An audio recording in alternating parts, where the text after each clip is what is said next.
창세기 18장과 19장을 우리가 함께 살펴보도록 하겠습니다. 먼저 창세기 18장은 17절로부터 19절까지 우리가 함께 읽겠습니다. 여호와께서 가라사대 나의 하려는 것을 아브라함에게 숨기겠느냐. 아브라함은 강대한 나라가 되고 천하 만민은 그를 인하여 복을 받게 될 것이 아니냐. 내가 그로 그 자식과 권속에게 명하여 여호와의 도를 지켜 의의 공도를 행하려 하려고 그를 택하였나니 이는 나 여호와가 아브라함에게 대하여 말한 일을 이루려 함이니라. 또 우리가 창세기 19장 24절로부터 29절까지 함께 읽겠습니다. 여호와께서 하늘 곧 여호와께로서 유황과 불을 비같이 소돔과 고모라에 내리사 그 성들과 온 들과 성에 거하는 모든 백성과 땅에 난 것을 다 엎어 멸하였더라. 롯의 아내는 뒤를 돌아본 고로 소돔 기둥이 되었더라. 아브라함이 그 아침에 일찍 일어나 여호와 앞에 섰던 곳에 이르러 소돔과 고모라와 그 온 들을 향하여 눈을 들어 연기가 옹기점 연기같이 치밀었음을 보았더라. 하나님이 들의 성들을 엎으실 때에 곧 롯에 거하는 성을 엎으실 때에 아브라함을 생각해서 롯을 그 엎으시는 중에서 내어 보내셨더라. 자, 오늘 이 18장과 19장은 지금 우리를 향한 중대한 메시지를 전하고 있습니다. 나는 지금 어디에 속한 사람인가? 이것을 좀 생각해 봐야 되겠죠? 롯도 하나님을 믿었습니다. 그리고 롯은 그 소돔과 고모라를 선택해서 갔습니다.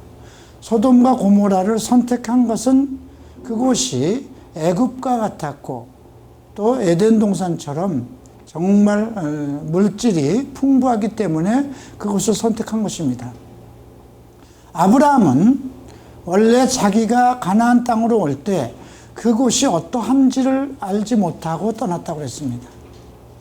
하나님의 명령을 따라서 하나님께서 본토 아비 친척을 떠나서 내가 너를 지시한 곳으로 가라 했을 때 그 조건이나 환경과 모든 것을 조사해 보지 않고 그리고 그 상황을 조사해 보지 않고 그냥 출발했다는 것입니다. 과연 오늘 우리가 이러한 믿음을 가지고 있는가? 하나님께서 우리에게 어떤 것을 지시할 때에 그냥 하나님 말씀이니까 나는 그대로 따르겠습니다. 내 생각과 관계없는 것이죠. 나의 생각과 나의 사고와 나의 지식과 나의 감정과 전혀 관계없는 것입니다. 우리가 어떤 일을 선택할 때도 마찬가지입니다.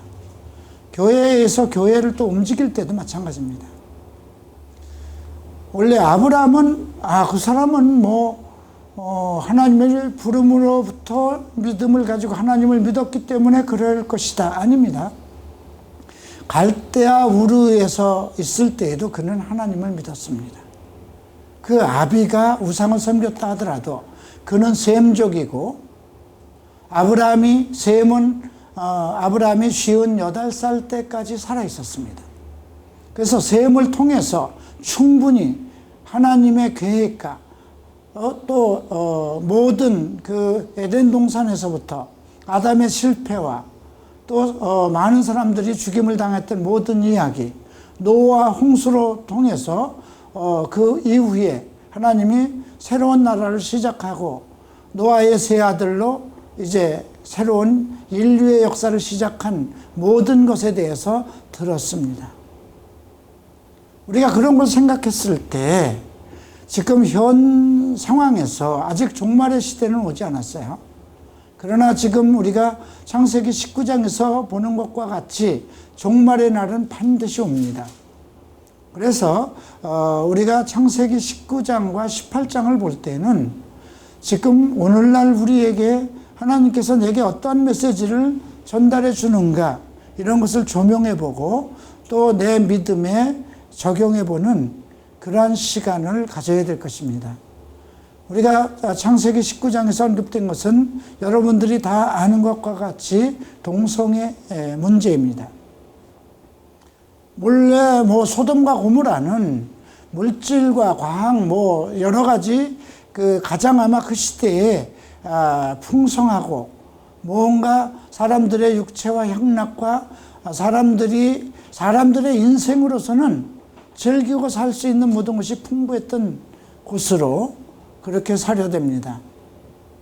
그러나 하나님께서 보시기에는 그들이 너무 패역하고 악해서 더 이상 그들을 살려둘 수 없겠구나, 그렇게 작정을 하셨던 것을 우리가 볼 수가 있죠.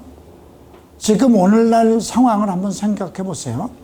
전 세계의 정치적인 상황, 또 기독교가 지금 어떻게 변질되어 가고 있는가.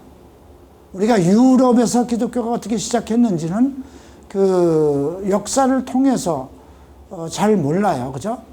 다만 아시아를 통해서 유럽으로, 바울을 통해서 유럽에 전도가 되었고, 그 소아시아 일대와 유럽까지 그리스도의 복음이 정말 열정적으로 확산되었다는 것은 우리가 알고 있습니다. 그것은 바울 서신을 통해서 그 당시 바울이 정말 어떻게 교회를 개척했고 어떠한 복음을 전해줬으며 그 교회가 세워지기까지 어떤 상황이었던가를 우리는 사도서를 통해서 볼 수 있죠. 그러나 지금 그 에베소서 교회, 갈라디아 교회, 골로새 교회가 있었던 그 소아시아 지역, 그 지역은 이미 터키 지역인데요. 그 소아시아 지역은 이미 교회라는 것에, 온전한 교회, 기독교 사상을 찾아볼 수 없는, 그냥 기독교라고 그러면 바울의 성지 정도를 살펴보는 그런 관광지, 그리고 그 아브라함의 육체적인 아들 이스마엘이 뿌려놓은 그러한 그 종교의 발상지, 근원지가 되고 있었다는 것을 우리가 알 수 있고요. 빌립보로부터 시작한 데살로니가, 그 다음에 아데네 지역, 고린도 교회, 나중에 로마 교회까지 정말 그 사도 바울을 통해서 어떠한 믿음이, 어떠한 복음이 전달됐는지 우리는 복음서에서 알 수 있습니다. 그럼에도 불구하고 지금 유럽에 온전한 교회가 있을까? 다 교회는 관광지로 되고 말았다는 것이죠. 그리고 복음이 미국으로 건너가서 미국에서 정말 열정적인 믿음과, 미국은 국가 지도자에 이르기까지 복음, 예수를 믿지 않으면, 하나님을 섬기지 않으면 대통령이 될 수 없는 그런 국가였습니다. 그럼에도 불구하고 이제 동성 결혼이 합법화되고 동성애자들이 들끓는 교회가 되었습니다. 이 상황에서 지금 복음은 거의 땅끝까지 이르렀죠. 우리나라에도 복음이 들어온 지 1세기가 넘었고, 한국이 지금 동성애를 한국에서는 법적으로 통과되지 못하게 하겠다 하고 한국교회 동성애 그 대책 협의회까지 각 교단 총무들이 합심을 해서 만들어 세웠습니다. 과연 이것이 우리가 복음적인 것인가도 생각해 봐야 돼요. 이것이 하나님이 뜻하는 복음적인 것이냐. 과연 이런 하나의 단체를 세워서 하나님이 뜻하는 그 한국교회가 의로운 교회, 오늘 우리가 18장에서 살펴볼 수 있는 아브라함의 믿음을 그대로 따르는 하나님의 공의가 정말 나타나는 그러한 교회가 될 것인가 생각해 봐야 될 것입니다. 어떠한 정치적인 의도가 내포된 것은 아니냐, 이런 것도 살펴봐야 됩니다. 그러한 중에 우리는 어떻게 할 것이냐, 나는 아브라함의 믿음을 쫓을 것이냐, 나는 롯의 믿음을 답습할 것이냐, 이겁니다. 나는 아브라함의 온전한 하나님의 말씀에 순종하고 하나님의 공의를 믿는 그러한 성도로서, 교회로서 끝까지 우리의 믿음을 지킬 것인가, 아니면 물질주의에 휘말려서 롯과 같은 그러한 성도들을 구원하지 못하고 전도도 할 수 없는 교회로 전락될 것인가? 오늘의 메시지는 바로 그러한 내용입니다. 자, 이제 우리가 18장을 보시겠습니다.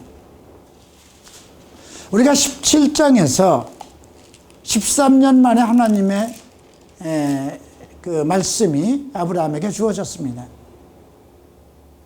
하나님께서는 아브라함에게 분명히 내 육체에서 날 자가 내 후계자가 될 것이다, 여러 번 말씀하셨어요. 아브라함은 그 말씀이 도대체 이해가 안 됐어요. 그래서 이스마엘이나 자기의 그 정말 충실한 청지기였던 엘리에셀을 자기 후계자로 삼으려고 했습니다. 그러나 하나님께서는 내 몸에서 날 자가 너의 상속자가 될 것이다, 이렇게 말씀하셨거든요.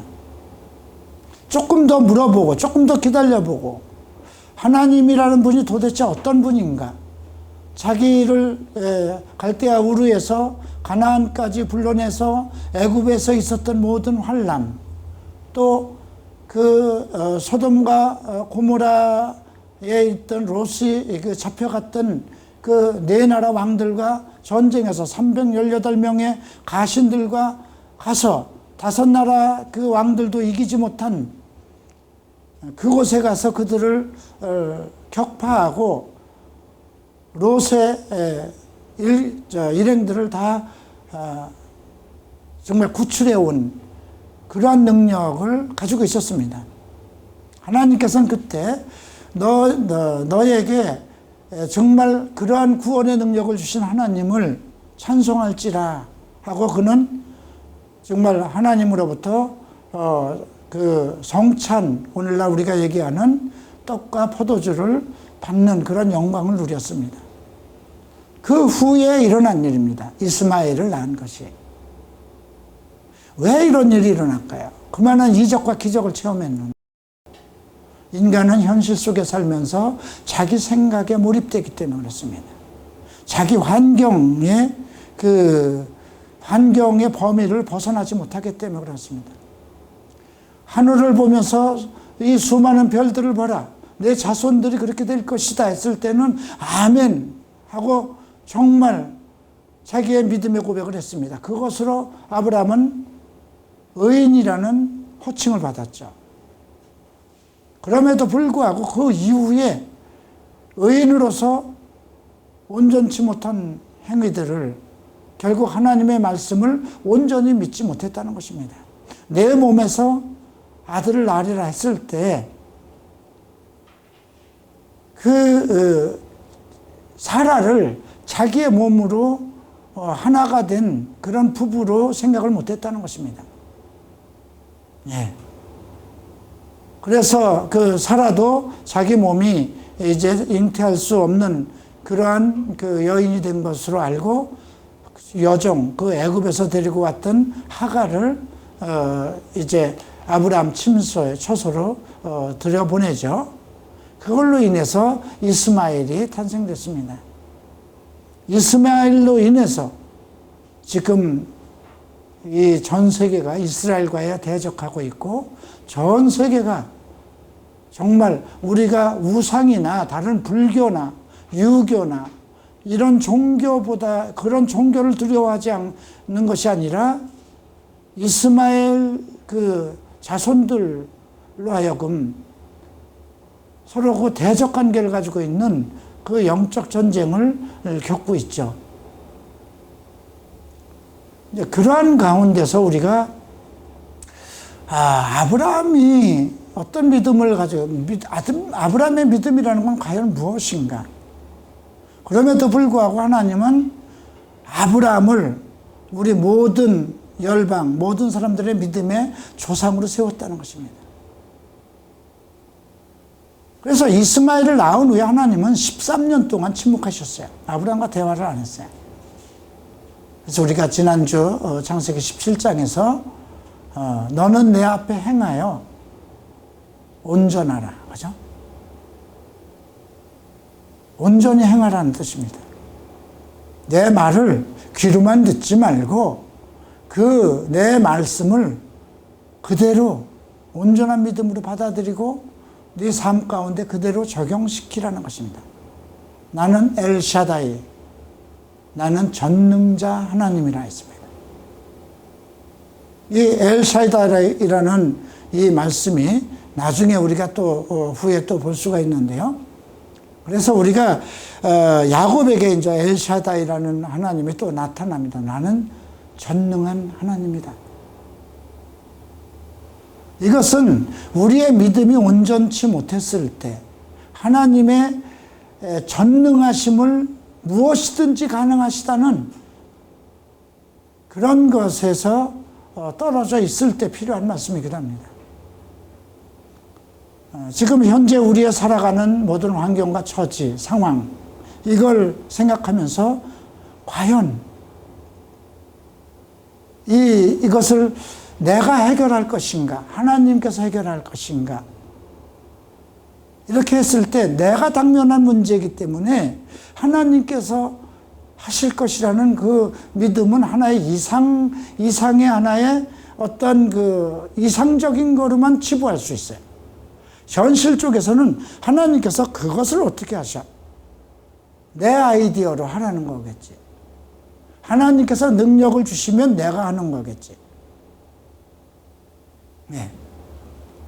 그렇게 우리가 잘못 생각할 수가 있습니다. 그래서 우리가 하나님의 말씀을 받을 때에는 어떤 환경 속에서 어떤 문제를 대면했을 때는 그 문제를 성경 속에서 그와 같은 상황이 어떤 것이었는가를 살펴봐야 돼요. 내가 경제적으로 어렵든 신체적으로 어렵든 여러 가지 정말 장애물이 내 인생에 나타났을 때 나로서는 어떻게 할 것인가? 이 현재 상황을 어떻게 돌파해 나갈 것인가? 그것을 염두에 두고 있지만 성경은 내 문제에 대해서 어떻게 언급하고 있고 과거에 많은 그 믿음의 사람들은 그런 상황을 어떻게 대처해 나갔는가? 어떤 사람은 실패를 했고 어떤 사람은 성공을 했는데 실패한 사람은 왜 실패했을까? 그래서 우리가 성경 전체를 조명해 보는 것입니다. 자, 이제 18장을 다시 보겠습니다. 마므리 상수리 숲을 근처에 아브라함에게 나타나서 오정쯤에 그가 장막문에 앉았다가 눈을 들어본즉 사람 셋이 맞은편에 섰는지라 그가 그들을 보자 곧 장막문에 달려가서 영접하며 몸을 굽혀 가로되 내 주여 내가 주께 은혜를 입었사오면 원컨대 종을 떠나가지 마옵시고 물을 조금 가져오게 하사 당신들의 발을 씻으시고 나무 아래서 쉬소서. 내가 떡을 조금 가져오리니 당신들의 마음을 쾌활케 하신 후에 지나가소서. 당신들이 종에게 오셨음입니다. 그들이 가로되 내 말대로 그리하리라. 지금 세 사람이 그 동구박 상수리 나무 그늘에 이제 앉아 있을 때 세 사람이 어슬렁어슬렁 곧 다가오는 겁니다. 아마 형색이 무슨 예수님이 산상 높은 산에 올라갔을 때 정말 하얀 옷으로 바뀌었듯이 그렇게 화려하고 찬란한 옷을 입고 왔다면 아, 이분들이 거룩한 하나님의 사람이겠구나 그렇게 생각했을 텐데 우리가 성경에서는 그러한 내용은 전혀 없습니다. 그냥 사람이 들어온 거예요. 우리가 그래서 그 히브리서 13장에는 이런 말씀이 기록되어 있죠. 한번 히브리서 13장 맨 첫 절을 한번 보겠습니다. 2절입니다. 손님 대접하기를 잊지 말라. 이로써 부지 중에 천사들을 대접한 이들이 있었느니라. 부지 중에, 그죠? 손님 접대하기를 제대로 하여서 손님이었다는 것입니다. 나는 천사다 그러고 내려온 것이 아니라 그 지역을 지나가는 손님이었습니다. 그런데 아브라함은 내가 주께 은혜를 입어 싸우면 이렇게 말씀하셨거든요. 그들이 어떤 영적인 존재라는 것을 깨달을 수 있었다는 것입니다. 왜 어떻게 알 수 있었을까요? 이미 그는 17장에서 할례를 받았습니다. 그리고 이제 그 육체의 모든 것을 끊어낸다는 것은 무엇이냐면, 오늘날 우리가 세례를 통해서 나는 예수와 함께 죽었다는 의식과 마찬가지입니다. 구약에서의 할례는 육체를 잘라버린다는 뜻이에요. 그리고 아브라함이라고 H 발음이 있죠. 사라도 사례를 사라로 바꿔주고 아브라함을 아브라함이라고 바꿔줬습니다. 그래서 이사야, 예레미야 전부 다 그 흐 발음이 있습니다. 르하흐 할 때 르하흐라는 건 숨을 불어넣는다는 뜻입니다.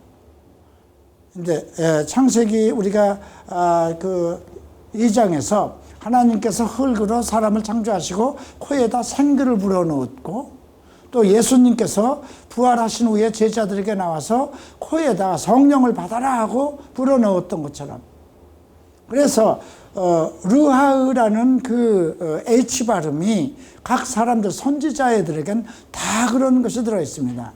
예레미야도 그렇고 에스겔도 그렇고, 예. 그래서 그들에게 이러한 이제 육체의 모든 정욕에서, 육체의 생각에서 벗어나서 이제 오직 하나님의 말씀대로 살아갈 수 있는 그러한 성령의 사람으로 어떤 영적인 그러한 그 능력을 그들에게 베풀어 주었음을 우리가 알 수가 있죠. 그런 상황 속에서 이제 아브라함은 그들이 거룩한 존재라는 것을 알았습니다. 그래서 그들이 이제 그 아브라함 장막으로 들어가서 이제 아브라함은 급히 사라에게 속히 고운 가루 세 스아를 가져다 반죽하고 떡을 만들게 합니다. 고운 가루, 또 짐승떼에 가서 기름지고 좋은 송아지를 취하여 하인에게 줘서 급히 요리했다. 여기서 보면 급히, 속히 이런 말이 있죠. 나그네이기 때문에 이들이 어디를 곧 가야 된다는 것을 알고 있었던 것이죠. 자, 그리고 이제 그 8절 보면 아브라함이 버터와 우유와 하인이 요리한 송아지를 가져다가 그들 앞에 진설하고 나무 아래 모셔 섬에 그들이 먹으니라. 네, 아브라함은 그 옆에 서서 시중을 들고 있었죠. 그래서 이제 아브라함에게 묻습니다. 내 아내 사라가 어디 있느냐? 장막에 있습니다. 그랬더니 기한이 이를 때에 내가 정녕 내게로 돌아오리니 내 아내 사라에게 아들이 있으리라 하시니 사라가 그 뒤 장막에서 들었더라. 아브라함과 사라가 나이 많아 늙었고 사라의 경수는 끊어진지라. 사라가 속으로 웃고 이르되 내가 노쇠하였고 내 주인도 늙었으니 내게 어찌 낙이 있으리요. 여호와께서 아브라함에게 이르시되 사라가 왜 웃느냐. 이르시기를 내가 늙었거늘 어떻게 아들을 낳으려 하느냐. 여호와께서 능치 못한 일이 있겠느냐. 기한이 이를 때에 내가 내게 돌아와 사라에게 아들이 있으리라. 사라는 두려워해서 자기가 웃었다는 것을 승인하지 못했는데 내가 웃지 않았습니다. 이렇게 얘기를 하니까 아니다, 내가 웃었느니라. 결국 나중에 아들 이삭을 낳았을 때 이름이 무엇이었어요? 이삭이라는 뜻이 웃음이라는 뜻이에요. 즉 하나님의 말에는 아이고 뭐 하나님 별 말씀을 다 하시네. 나를 몰라도 한참 모르시네. 내 남편은 늙어서 잠자리에 우리가 부부 생활을 제대로 할 수도 없고 나는 이미 여인으로서 태가 다쳤는데 어떻게 자식을 갖는가. 이렇게 웃었죠. 그런데 이제 1년 후에 아들을 낳은 후에 정말 기쁘며 하나님이 나로 하여금 잉태케 하셨다. 나의 수치를 씻어주셨다. 이렇게 기쁨의 웃음을 웃게 됩니다. 자, 그러니까 지금 사라는 아브라함이 여기서 아유 그런 말씀 하십시오. 내 아내가 늙었습니다. 이런 말을 하지 않죠.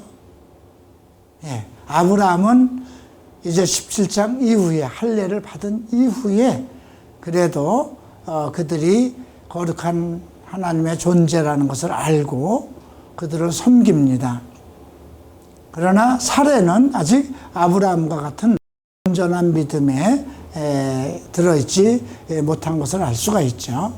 우리가 이런 걸 통해서 목사가 온전한 믿음을 가지고 있다고 해서 성도들이 다 그런 건 아니에요. 사역자들이 다 그런 건 아니에요. 한 남편이 온전한 믿음을 가지고 있다고 해서 그 아내도 온전한 믿음을 가지고 있는 것은 아니에요. 그러나 주님께서 원하는 것은 부부가 하나이듯이 온전한 믿음을 함께 갖기를 원하는 것이죠. 자, 이제 17절부터 여호와께서 가라사대 나의 하려는 것을 아브라함에게 숨기겠느냐? 이 말은 무엇일까요? 온전한 믿음을 가지고 있는 사람에게는 하나님이 하시고자 하는 일을 알리시겠다는 겁니다. 아브라함은 강대한 나라가 되고 천하 만민은 그를 인하여 복을 받게 될 것이 아니냐. 천하 만민이 그를 인하여 복을 받게 된다는 거죠.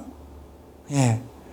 내가 그 자식과 건속에게 명하여 여호와의 도를 지켜 의와 도를 행하게 하려고 그를 택하였나니 이는 나 여호와가 아브라함에게 대하여 말한 일을 이루려 함이라. 예, 창세기 12장에서 하나님께서 그를 부르면서 하신 말씀이 있죠. 너는 내 이름이 창대케 하리니 너는 복의 근원이 될 것이다. 예. 너를 축복하는 자에겐 복을 내리고 너를 저주하는 자에게는 저주하려니 이 땅의 모든 족속이 너를 인하여 복을 얻을 것이라. 이것이 아브라함에게 처음으로 부르실 때 하신 말씀이었습니다. 예. 그런데 오늘 19절에서 다시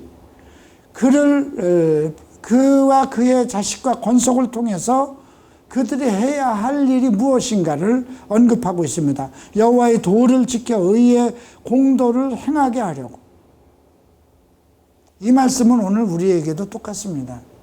우리를 창세전에 정말 그리스도 안에서 택하셔 우리를 거룩하고 흠없게 하셨죠. 거룩하고 흠없게 하셔 목적이 무엇일까요? 우리의 의가 우리에게 주신 그리스도의 의가 많은 사람들에게 빛과 소금으로 나타나기를 계획하셨던 것입니다. 예. 의와 공도는 무엇일까요? 공의로운 행함입니다. 바른 길, 공평한 길. 과연 우리가 모든 일에서 사람과 차별하지 않고 공평한 길을 걷고 있는가? 이런 것을 생각해 봐야 하겠죠. 자, 여호와께서 가라사대 소돔과 고모라에 대한 부르짖음이 크고 그 죄악이 심히 중하니 내가 이제 내려가서 그 모든 행한 것이 과연 내게 들린 부르짖음과 같은지 그렇지 않은지 내가 보고 알려 하노라. 거기에 보면 부르짖음, 내가 들은 부르짖음이 있다니까 누가 탄식하는 사람이 있었죠. 누구였을까요? 롯이었습니다. 우리가 복음 서신서에 보면 그가 그 사람들의 불의한 소돔 사람들의 불의한 것을 보고 심령이 괴로워서 늘 애통하고 있었다는 한 사람의 어떤 애통함이 있어도 하나님은 그걸 들으신다는 것입니다. 대한민국이 온통 더러워지고 악해지고 해도 어느 한 사람이 하나님 앞에 그 악하고 더러운 것에 대해서 하나님께 구원을 요청하고 하나님께 부르짖으면 그 기도를 들으신다는 것이죠. 자, 사람들이 거기서 떠나서 소돔을 향하고 가고 아브라함과 여호와는 그 앞에 섰더니 지금 원래 몇 사람이 나타났나요? 아브라함에게 3사람이 나타났었습니다. 그리고 여호와는 그 앞에 섰고 2사람은 이제 소돔으로 갔습니다. 그 2사람이 오늘로 얘기하면 누굴까요? 예수님과 성령입니다. 어떻게 예수님이 나타나실 수 있느냐고요? 이게 이제 예수님은 원래 처음부터 계셨던 분이잖아요. 하나님과 함께. 네. 그러니까 아브라함에게 멜기세덱으로 나왔어요. 샬롬왕, 의의 왕이라고 그랬어요. 그죠? 그는 아비도 없고 족보도 없다고 그랬어요. 어디서 왔는지를 모르는 왕이에요. 네. 그러니까 그 지역에 가나안 땅에 통치를 하고 있었던 왕인지 아무도 알 수가 없어요. 족보도 없고 그렇다고 하니까 아마 아브라함에게 뭔가 그 포도주와 떡을 떼주기 위해서 그에게 어떤 거룩한 그 하나님의 계획과 계시를 깨닫게 하기 위해서 나타나신 예수님일 수도 있어요. 자, 이제 가까이 가서 가로되 이제 그 아브라함이 하나님께 얘기합니다. 주께서 의인을 악인과 함께 멸하십니까? 앞에서 19절에서 얘기했잖아요. 여호와의 도를 지켜 의와 공도를 행하라고 아브라함을 택했다고 그랬잖아요. 그런데 하나님께서 악인을 멸하시겠다. 그러니까 아브라함은 얼핏 누구를 생각했을까요? 자기 조카 롯을 생각했습니다. 그리고 롯의 가족들을 생각했을 것이고 롯이 자기 식솔들에게 그래도 하나님에 대한 교육을 시켰을 것이다. 그러면 그곳에도 하나님을 믿는 의인들이 있을 것인데 그 소돔을 엎으면 그 사람들이 다 멸망받을 것이 아닌가 이렇게 생각을 하고 이제 그 중에 의인 50이 있을지라도 주께서 그곳을 멸하시고 그 50인을 위하여 용서치 아니하시리까. 주께서 이같이 하사 의인을 악인과 같이 함께 죽이시면 불가하며 의인과 악인을 균등히 하심도 불가합니다. 세상을 심판하시는 이가 공의를 행하실 것이 아닙니까? 참 담대하죠. 하나님의 공의에 대해서 세상을 심판하시는 분이 공의를 가지고 하셔야 되는 거 아닙니까? 의인과 악인을 균등히 하심도 그건 불가하다는 거죠. 어떻게 죄인과 의인을 동일하게 다루십니까? 이야기입니다. 여호와께서 가라사대 내가 만일 소돔 성인 중에 의인 50을 찾으면 그들을 위하여 온 지경을 용서하리라. 그랬더니 아브라함이 이거 자신이 없는 거예요. 만약에 롯이 50명은 전도했을 것이다 생각했는데 막상 50명이 못 되면 어떡할까 염려가 되죠. 그래서 이제 45인을 찾으면 어떡하겠습니까? 하여튼 45인을 찾아도 멸하지 않겠다고 그러죠. 29절에 40인이면 어떨까요? 또 30인이면 어떨까요? 또 31절 보면 20인을 찾으면 어떡하시겠습니까? 그리고 어디까지 내려갈까요? 10명. 10명이야 있겠지. 제 와이프도 하고 저희 아내하고 온전하겠지. 여러분들은 어때요? 여러분 가족은 몇 명이나 될까요? 뭐 삼형제하고 부모, 아버지가 있으면 우리 가족은 5인인데 다 하나님을 믿었다? 롯도 믿었어요. 그죠? 하나님이 요구하시는 건 뭐예요? 아브라함을 믿음을 요구하시는 거예요. 그죠? 의와 공의를 완전히 깨닫고 하나님의 도를 지켜서 열방에게 복음을 전할 수 있는 그런 의인을 얘기하는 것이지 그냥 하나님만 믿어서 썬데이 크리스찬과 같은 그런 사람을 요구하는 것은 아니에요. 결국 그런 사람들은 19장에서 우리가 볼 수가 있어요. 아브라함은 그래도 10명이야 있지 않겠어? 우리가 19장을 보면서 참 롯은 희한한 사람이다. 그렇게 그만큼 믿음의 자기의 숙부잖아요. 그죠? 그렇게 오랫동안 아브라함과 함께 살면서 가나안 땅까지 같이 와서 하나님의 이 능력과 모든 하나님께서 보살핀 그런 모든 것을 듣고 행하면서 충분히 의인으로서 살아갈 수 있었을 터인데 어떻게 정말 10명도 이루지 못했을까? 10명의 성도도 이루지 못했다는 거예요. 그죠? 아브라함은 몇 명을 이루었나요? 자기네 가솔 318명을 데리고 롯을 구출했잖아요. 그죠? 그러면 자기 아내나 이런 여자들은 빼고 집에서 길리운 가신들이라고 했어요. 318명이었어요. 그죠? 네.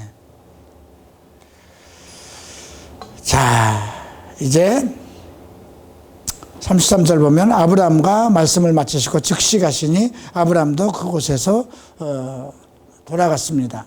19장 보시겠습니다. 두 천사가 소돔에 왔죠. 두 천사 누굴까요? 예수님과 성령이 함께 가셨다고 생각하면 돼요. 자, 이제 소돔 성문에 앉았다가 그들을 보고 일어나 영접하고 땅에 엎드려 절하요. 자, 여기서 우리가 볼 수 있는 것은 롯이 소돔 성문에 있었다는 것. 우리가 다른 복음서를 보면 그가 이제 너희가 우리 5절을 보면 이런 얘기가 돼 있죠. 4절 5절을 보죠. 9절을 봐야 되겠습니다. 그들이 가로되 너는 물러나라. 또 가로되 이놈이 들어와서 우거하면서 우리의 법관이 되려 하는도다. 이걸로 봐서 그 소돔에 아마 하나의 관료였을 것이라고 생각이 됩니다. 그래서 소돔 성에 아마 저녁마다 나가서 어떤 치안과 이런 것을 돌보는 그런 관원이 아니었을까, 재판관이 아니었을까 이렇게 생각됩니다. 우리가 고대에는 그 성문 앞에 그 지도자들, 장로들이나 어떤 재판관의 위치에 있는 사람들이 거기에 가서 있으면 사람들이 억울한 것을 가지고 와서 거기서 논해서 그 재판을 받는 그런 상황이었기 때문에 아마 롯도 그런 법관이었을 거라 이렇게 생각을 하면 되겠죠. 자, 이제 그 롯은 하나님의 두 사람을 영접하고 땅에 엎드려 절해서 종의 지부로 들어와 발을 씻고 주무시고 일찍이 일어나 갈 길을 가소서. 그런데 그분들은 아니다. 우리가 거리에서 경야하리라 이러죠. 롯이 간청하며 그제서야 돌이켜서 그 집으로 돌아오는지라 롯이 그들을 위하여 식탁을 베풀고 무교병을 구우니 그들이 먹으니라. 무교병이라는 건 누룩이 없는 떡이에요. 그러니까 여기서 우리가 롯의 결심을 볼 수가 있어요. 원래 손님들에겐 무교병을 대접해서는 안 되는 거예요. 무교병이라는 건 빵에 누룩이 맛이 없는 거예요. 그래서 무교병이 먹는 날은 6월절이나 이럴 때 먹는 거거든요. 과거에 정말 애굽에서 종살이하다가 나왔을 때 쓴 나물과 무교병, 누룩이 안 들어가는 그 빵, 맛없는 것을 먹으면서 과거의 아픔을 자기 조상들이 겪었던 것을 기념하기 위한 것이거든요. 그런데 지금 이 당시에는 뭐라고 그럴까요? 이 당시에는 율법이 주어지지 않았을 때잖아요, 아직.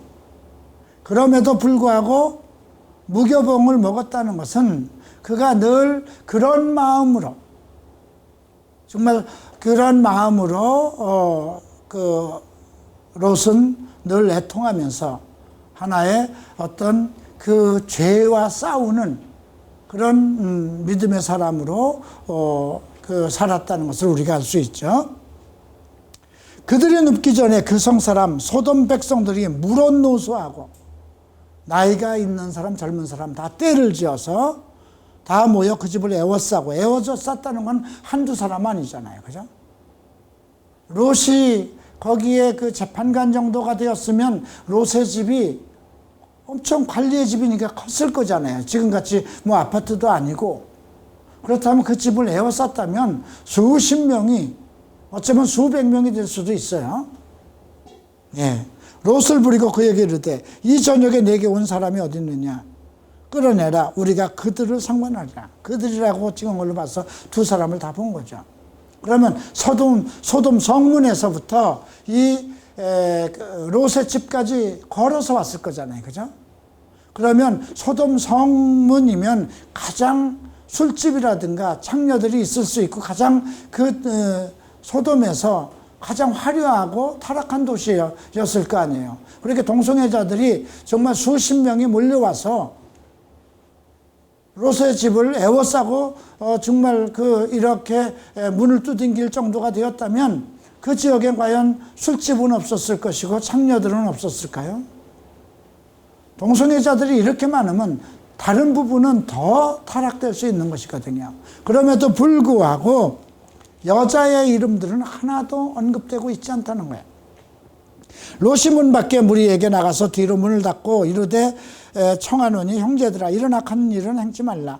내게 남자들 가까이 아니한 두 딸이 있노라. 청컨대 내가 그들을 너에게 이끌어내리니 너희 눈에 좋은 대로 그들에게 행하고 그 사람들은 내 집에 들어왔은즉 이 사람들에게는 아무 집도 하지 말라. 자기 딸을 아직 혼인하지 않고 아직 그러니까 처녀인 자기 딸을 줄 테니까 이 사람들에게는 하지 말라. 이것도 지금 이걸 생각해 보세요. 지금 어떤 걸 우리가 알 수가 있냐면 롯의 어떤 부도덕하고 윤리적으로 온전치 못하다는 거죠. 이 사람들은 거룩한 사람이니까 범하면 안 되고 내 딸은 내어줘도 좋다는 것인가? 이미 소돔성에서는 그런 것들이 그렇게 자기 딸이라도 그 남들에게 내주는 일들이 풍습이 되었을지라 하더라도 그래서는 안 되는 거잖아요. 그런데 우리가 한 가지 발견할 수 있는 것은 과연 이들이 완전한 동성애자인가? 이것도 생각해 봐야 돼요. 완전한 동성애자들이면 여자들과의 관계를 갖지 않죠. 근데 지금 롯은 우리 아직 시집 안 간 두 딸이 있으니까 자 우리 두 딸 내줄 테니까 너희들 마음대로 해라. 지금 인원은 수십 명인데 두 딸을 내보내면 결국 두 딸은 죽는 것이죠. 우리가 사사기에서 또 그런 장면을 봐요. 예, 베델 사람 한 선지자, 레위 지파 중에 한 사람 제사장이 자기 첩을 그 도망간 첩을 데리고 오다가 어느 고을에서 그 불안당들한테 정말 그 밤새도록 농락을 당해서 결국 12도막을 내서 12지파에게 보내서 엄청난 큰 일이 있었던 것이 사사기에서도 나옵니다. 그러니까 이들이 뭐 동성애자였든지 간에 아니면 그 동성애 짓도 할 수 있는 정도로, 근데 이제 동성애자들은 이 부분을 그래서 잘못 해석을 해요. 그들은 동성애자들이 아니고 정말 타락한 사람들이 돼서 동성애 짓도 할 수 있는 사람들이다. 그래서 우리는 뭐 타고난 동성애자들은 이 19장과 관계없다 이런 말을 하는데 그거는 뭐 궤변입니다. 예. 자, 이제 이런 말을 보고 이제 우리가 롯의 정말 그 비도덕적인 그러한 관점을 가지고 있었다는 것을 알 수가 있죠. 그들이 가로되 너는 물러나라. 또 가로되 이놈이 들어와서 우고하면서 우리의 법관이 되려 하는도다. 이제 우리가 그들보다 너를 더 헤아리라고 롯을 밀치며 가까이 나아가 그 문을 깨치라는지라. 이 상황을 보면 그 롯이 좀 그들에게 좀 껄끄러운 존재였을 거예요. 그죠? 늘 그런 그 불의한 행위들에 대해서 늘 아마 그걸 책망도 하고 또 그런 저걸 했겠죠. 그런데 그 사람들이 손을 내밀어 롯을 집으로 끌어내리고 문 닫으며 문 밖에 무리로 물어내수하고 눈이 어둡게 하니 그들이 문을 찾느라 혼비하였더라. 그 밖에 있는 사람들이 전부 다 눈이 어둡게 만들고 말았죠. 12절 봅니다. 그 사람들이 롯에게 이르되 이외에 내게 속한 자가 또 있느냐. 내게 속한 자. 예. 내 사위나 자녀나 성중에 내게 속한 자들이 다 성 밖으로 끌어내라. 이게 다른 자녀들도 있는 거예요. 그죠? 딸 둘만 있다고 생각하면 안 돼요. 예. 결혼한 다른 딸들도 있을 걸로 생각해야 돼요. 그죠? 그들에 대하여 부르짖음이 여호와 앞에 크므로 여호와께서 우리를 이곳에 멸하라 보여내셨나니 우리가 멸하리라. 롯이 나아가 그 딸들과 정하는 사위들을 고하여 이르되 여호와께서 이 성을 멸하실 때니 너희는 일어나 이곳으로 떠나라 하되 그 사위들이 농담으로 하라. 사위들은 그런 거에 비해서 또 딸들은 그래도 아버지의 의로움을 알고 있었던 것이죠. 동이 틀 때에 롯을 재촉하여 가로되 일어나 여기 있는 내 아내와 두 딸을 이끌어내라. 이 성의 죄악 중에 함께 멸망할까 하노라. 그러나 롯이 지체하며 그 사람들이 롯의 손과 그 아내 손과 두 딸의 손을 잡아 인도하여 성 밖에 두니 여호와께서 그에게 인자를 더하심이었더라. 자, 이제 그 사람들이 그들을 이끌고 밖으로 이끌어낸 후에 이르되 도망하여 생명을 보존하라. 돌아보거나 들에 머물지 아니하고 하지 말고 산으로 도망하라. 멸망함을 면하라. 그랬더니 이제 롯이 그러지 마십시오. 종이 주께 은혜를 얻었고 또 큰 인자를 베푸사 내 생명을 구원하시오나 내가 도망하여 산까지 갈 수 없나이다. 두렵건대 재앙을 만나 죽을까 합니다. 산으로 도망가라고 그러는데 아이고 제가 거기까지 갈 힘이 없습니다. 예, 저 성은 도망하기도 가깝고 작기도 하오나 나로 그곳에 도망하게 하소서. 이는 작은 성이 아닙니까? 내 생명의 보존에. 롯의 마음이 아직 뭔가 남아있지 않을까 싶어요.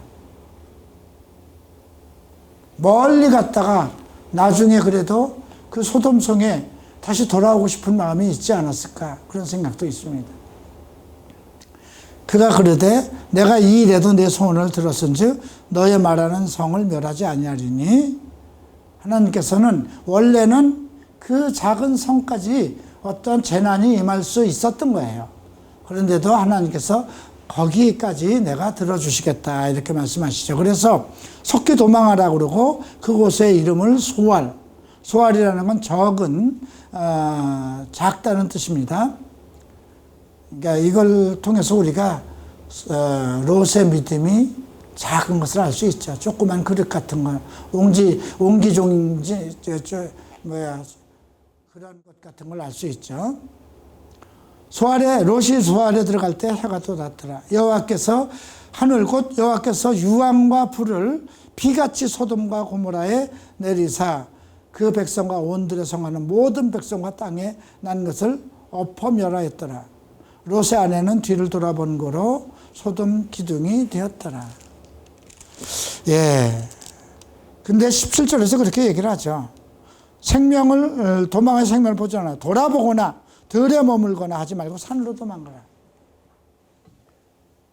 롯의 아내는 왜 돌아봤을까요? 와, 저 많은 것들이 다 내 재산들이 없어지는구나. 무엇인가?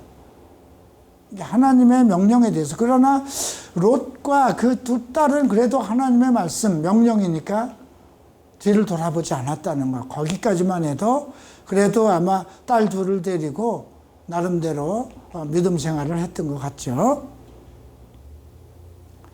자, 27절 봅니다. 아브라함이 그 아침에 일찍 일어나 여호와 앞에 섰던 곳에 이르러 이제 하나님은 없고 이제 그 소돔과 고모라에 아침 일찍 나와 보니 그 온들을 향하여 눈을 들어 연기가 연기처럼 치밀었음을 보았더라. 이미 다 끝났구나. 그런 상황을 보았던 거죠. 아마 밤새도록 뭐 했을까요? 부디 10명이 있었으면 롯을 통해서 그 지역에 그래도 10명이 있기를 기도했겠죠. 하나님의 들의 성들을 멸하실 때, 곧 롯에 거하는 성을 엎으실 때 아브라함을 생각하사 롯을 그 엎으시는 중에서 내어 보내셨더라. 이것이 의인들이 가지고 있는 마음이고 하나님이 의인들의 마음, 그 마음 속에 있는 믿음을 보고 계신다는 것입니다. 그러니까 여러분들이 자기 생활에 정말 어떤 축복이나 이런 것만 생각할 것이 아니라 무엇인가 불의한 자, 지금 의인은 자기 생활에 전혀 부족함이 없어요. 풍족해요. 그럼에도 불구하고 롯이 자기 조카이기도 하지만 의인이 멸망받는 것을 정말 의인이 멸망받아서는 안 된다는 그런 그 신념을 가지고 있었던 거예요. 우리도 마찬가지예요. 예, 우리가 정말 어떻게 될 것인가? 한국에서 정말 하나님께서 이 세상을 이제 멸하시기로 마지막 심판이 되었을 때 나는 정말 온전한 의인이 되어서 하늘로 정말 부활한 영으로 올라갈 수 있을 것인가? 내가 오늘 정말 죽어서 내 숨이 끊긴다 하더라도 나는 하나님 나라에 들어갈 수 있는 의인으로서 인정을 받을 수 있을 것인가? 이런 것을 걱정해야 되죠. 자, 이제 3절부터 38절까지는 아주 더 흥미로운 일이 생기고 있습니다. 롯이 소알에 거하기를 두려워하여 두 딸과 함께 소알에 나와 산에 올라가 거하되 두 딸과 함께 굴에 거하였더니 큰 딸이 작은 딸에게 이르되 우리 아버지는 늙으셨고 이 땅에는 세상의 도리를 쫓아, 세상의 도리라는 건 세상의 풍습입니다. 소돔의 풍습이죠. 우리의 배필될 사람이 없으니 우리가 우리 아버지에게 술을 마시고 동침하여 우리 아버지로 말미암아 인종을 전하자. 왜 술을 마시게 하셨을까요? 술이라는 내용이 지금 창세기 몇 장에서 처음 나왔었죠? 예. 노아의 때에 나왔잖아요. 노아가 술이 취해서 정말 벌벗고 누워서 부끄러움을 다 보였잖아요. 근데 술을 마셨다는 것은 무엇일까요? 롯이 술을 먹는 생활을 하고 있었다는 것입니다. 자, 아버지 술 드세요. 근데 술을 안 먹는 믿음 생활을 했다면 술 먹겠어요? 네. 아비에게 술을 마시우고 큰딸이 아버지와 동침하니라. 그러나 아비는 그 딸이 눕고 일어나 얼마나 마셨을까요? 네. 그러니까 뭐 비통해하기도 하고 자기 아내를 잃고 정말 내가 한 사람도 구원을 못했네 하고 애통해서 아버지 그냥 마음 괴로우신데 술 한 잔 드세요 하고 계속 들었겠죠. 이튿날 큰딸이 작은딸에게 어젯밤에 내가 아버지와 동침하였으니 오늘 밤에는 우리가 아버지에게 술을 마시고 내가 들어가 동침하라. 우리 아버지가 말미암아 인종을 전하자. 그렇게 하고 결국 아버지는 두 딸이 자기와 동침한 사실을 모릅니다. 두 딸이 아비로 말미암아 잉태하여 큰 딸은 아들을 낳아 모압이라고 하고, 모압이라는 것은 아버지로부터라는 뜻입니다. 예. 오늘날 모압 족속의 조상이요, 작은 딸도 아들을 낳아 이름을 베남미라고 하였으니 암몬 족속의 조상이더라. 예. 베남미라고 하는 것은 근친의 아들, 아버지와 상관을 해서 관계를 가져서 낳은 아들이라는 뜻이죠. 결국 이들이 계속해서 이스라엘 백성이 출애굽할 때 그 모압 왕이 가나안 땅으로 그 이스라엘 백성이 가는 것, 모세가 가는 길을 막고 정말 어떤 일까지 했나요? 나중에 그 거짓 선지자를 끌어들여서 그들에게 음행을 정말 제사를 지내게 일곱 산 봉우리에서 제사를 지내게 하고 이스라엘 백성들이 정말 제사를 지내는 그 과정 속에서 무녀들에게 미혹돼서 정말 음행을 하는 그런 일까지 벌어지고 말죠. 결국은 오늘 우리가 19장에서 발견할 수 있는 것은 온전한 믿음을 가지고 있지 못한 사람들은 음행에 대해서 어떤 의로운 생활이 그들 생활 속에서 나타나지 않는다는 거예요. 자기 딸을 천사들 대신에 자기 딸이라도 내어줄 수 있는 그런 생각을 가지고 있다는 거예요. 그리고 자기 아버지에게 전도를 받아서 정말 하나님의 말씀을 듣고 뒤를 돌아보지 않고 정말 구원을 받은 그 두 딸 역시도 아버지와 어떤 그런 관계를 통해서 자녀를 갖겠다는 그런 생각을 가지고 있으니까 윤리와 도덕이 완전히 상실한 것이죠. 이거 잘 생각해 봐야 돼요. 우리 교회는 이런 문제를 어떻게 다룰 것이냐, 불륜의 관계를 어떻게 다룰 것이냐, 어느 집사가 바람을 피웠다면 어떻게 다룰 것이냐, 어느 형제가 불륜을 행하는 것을, 음행을 행하는 걸 보면 어떻게 다룰 것이냐, 이 문제이기도 해요. 이건 과거의 이야기지만 두 교회예요. 정말 하나님의 택하심 속에서 온전한 하나님의 의를 이루는 아브라함의 교회냐, 아브라함과 같은 지도자냐, 아니면 롯과 같이 정말 구원은 받았어도 하나님을 믿지만 세상 풍속에 이끌려서 세상과 함께 살아가는 그런 사람이냐, 그런 교회냐.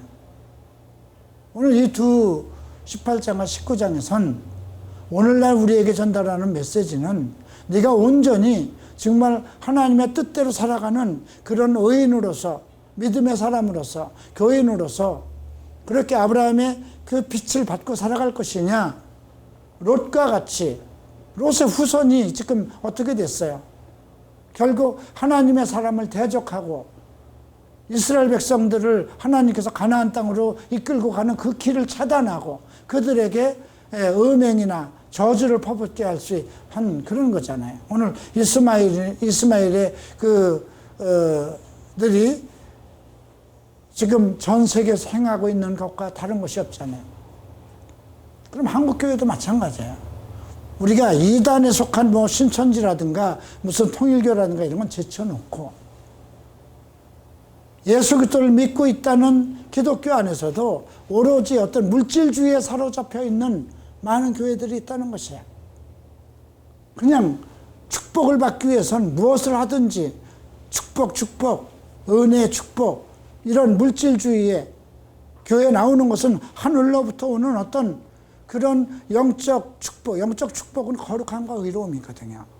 그런 것이 아닌 세상에서 잘 사는 어떤 축복을 받기 위한 그런 잘못된 믿음에 빠져 있는 교회는 아닌가. 나는 그런 기복신앙을 가지고 있는 크리스찬은 아닌가. 이런 것을 생각해 볼 때죠. 그래서 사실 구약은요, 오늘날 우리를 향한 우리에게 전달되는 아주 중요한 메시지를 가지고 있어요. 너는 어떻게 할 것이냐. 그러면 이들이 어떤 사람은 구원을 받고 어떤 사람은 어떤 멸망을 받았는가를 구약을 통해서 보는. 그래서 우리가 야고보서를 맨 나중에 나오는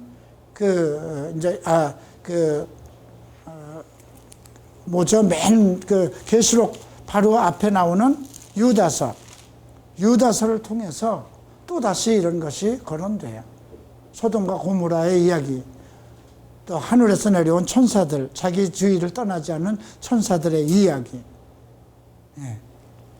그래서 오늘 우리가 이 메시지를 통해서 조금 더 내 자신을 돌아보고, 내가 만약에 아직도 의로운 믿음에 이르지 못하였다면 이런 말씀들을 통해서 다시 내 자신을 돌아보고 내 잘못된 것을 바로잡는, 그리고 온전히 하나님의 믿음의 사람으로서 어떻게 할 것인가. 아브라함과 함께 있었던 한 아내이기도 한 사라는 하나님의 말씀에 웃을 정도였다는 거죠. 나는 어느 정도인가. 성경에 기록되어 있는 말씀에 어떠한 비웃음이나 내 생각과 관계없이 무조건 하나님이 하신 말씀이니 이렇게 될 것이다. 술 취하지 마라. 성령의 충만을 받으라. 그렇게 될 것이다. 음행하지 마라.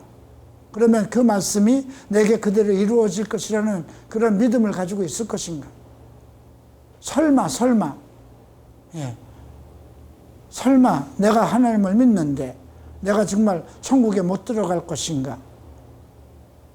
뭐 이런 잘못된, 그냥 봐주시겠지. 세상이 다 그런데. 세상 풍속을 따라가는 거잖아요. 옆집 교회도 그렇고, 우리 아버지, 우리 어머니 믿음도 다 그렇고, 우리 목사도 다 그런데 적당히 갖는 거 아니야? 어쨌든 나는 예수 믿었으니까 구원 받은 거 아니야? 아마 소돔에 사는 롯도 그러한 생활을 그의 딸들과 하지 않았을까 생각됩니다. 자, 오늘 여기서 마치고 기도하겠습니다. 귀하신 주님, 오늘 우리가 성경을 통해서 정말 하나님의 말씀을 듣고 뒤를 돌아보지 않고 정말 그 구원을 받은 그 두 딸 역시도 아버지와 어떤 그런 관계를 통해서 자녀를 갖겠다는 그런 생각을 가지고 있으니까 윤리와 도덕이 완전히 상실한 것이죠. 이거 잘 생각해 봐야 돼요. 우리 교회는 이런 문제를 어떻게 다룰 것이냐, 불륜의 관계를 어떻게 다룰 것이냐, 어느 집사가 바람을 피웠다면 어떻게 다룰 것이냐. 어느 형제가 불륜을 행하는 것을, 음행을 행하는 걸 보면 어떻게 다룰 것이냐. 이 문제이기도 해요. 이건 과거의 이야기지만 두 교회예요.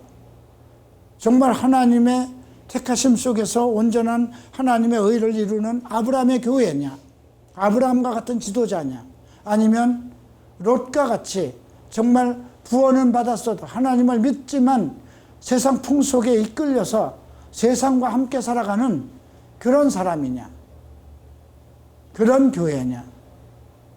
오늘 이 두 18장과 19장에선 오늘날 우리에게 전달하는 메시지는 네가 온전히 정말 하나님의 뜻대로 살아가는 그런 의인으로서, 믿음의 사람으로서, 교인으로서 그렇게 아브라함의 그 빛을 받고 살아갈 것이냐, 롯과 같이, 롯의 후손이 지금 어떻게 됐어요? 결국 하나님의 사람을 대적하고 이스라엘 백성들을 하나님께서 가나안 땅으로 이끌고 가는 그 길을 차단하고 그들에게 음행이나 저주를 퍼붓게 할 수 한 그런 거잖아요. 오늘 이스마엘의 들이 지금 전 세계에서 행하고 있는 것과 다른 것이 없잖아요. 그럼 한국교회도 마찬가지예요. 우리가 이단에 속한 뭐 신천지라든가 무슨 통일교라든가 이런 건 제쳐놓고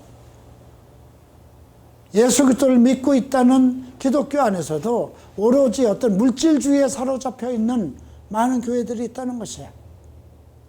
그냥 축복을 받기 위해서는 무엇을 하든지 축복, 은혜, 축복, 이런 물질주의에 교회에 나오는 것은 하늘로부터 오는 어떤 그런 영적 축복은 거룩함과 의로움이거든요. 그런 것이 아닌 세상에서 잘 사는 어떤 축복을 받기 위한 그런 잘못된 믿음에 빠져 있는 교회는 아닌가. 나는 그런 기복신앙을 가지고 있는 크리스찬은 아닌가. 이런 것을 생각해 볼 때죠. 그래서 사실 구약은요, 오늘날 우리를 향한, 우리에게 전달되는 아주 중요한 메시지를 가지고 있어요. 너는 어떻게 할 것이냐. 그러면 이들이 어떤 사람은 구원을 받고 어떤 사람은 어떤 멸망을 받았는가를 구약을 통해서 보는. 그래서 우리가 야고보서를 맨 나중에 나오는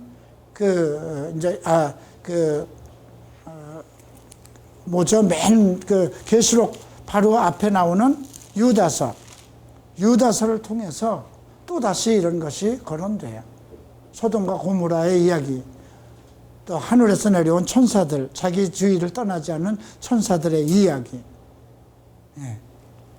그래서 오늘 우리가 이 메시지를 통해서 조금 더 내 자신을 돌아보고, 내가 만약에 아직도 의로운 믿음에 이르지 못하였다면 이런 말씀들을 통해서 다시 내 자신을 돌아보고 내 잘못된 것을 바로잡는, 그리고 온전히 하나님의 믿음의 사람으로서 어떻게 할 것인가.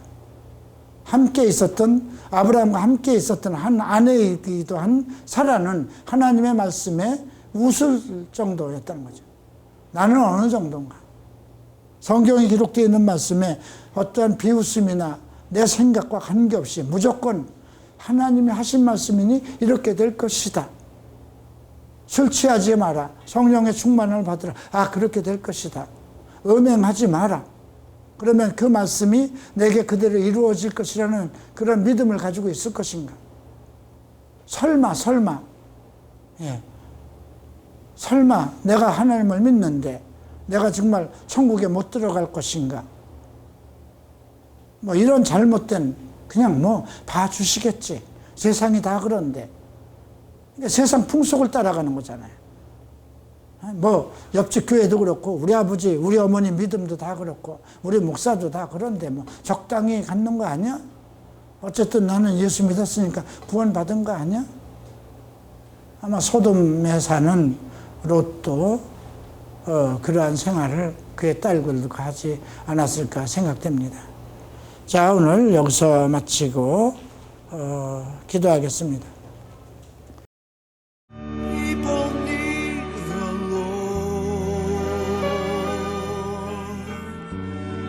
보니